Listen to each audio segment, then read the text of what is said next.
think that the biggest challenge is that whilst as individuals we all want to have a world that's worth living in for ourselves and for future generations, whether it's our children or other people's children, we're all locked into what I think is a kind of loveless dance between the different players in the economy who require each other to do things which are fundamentally unsustainable. So thinking very short term.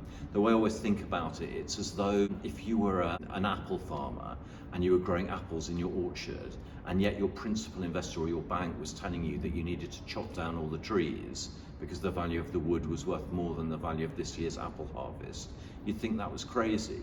Because, well, I might get more this year, but then I'm never going to have apples to sell over the next 20 years. And that's kind of what we're being asked to do by each other, because everyone's being pushed to deliver returns, to deliver results very, very quickly.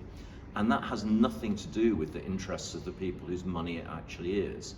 Ultimately, the beneficiaries of these $100 trillion of assets that are being run by investment managers around the world that can make so much difference and has so much power to change things for the better. But we're all being asked to do things over a very short term. But in fact, the people whose money it actually is are you and the people who are watching this through our pension funds, through our savings. We're ultimately collectively the owners of this money.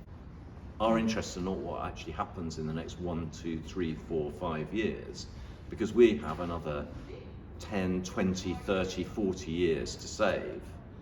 And then once we've done the saving and we're moving into a different stage of our life, we have another 10, 20, 30 years that we hope to be able to draw on those savings to have a decent standard of living as we get older. So in fact, we have a great interest in very long-term investment and time horizons.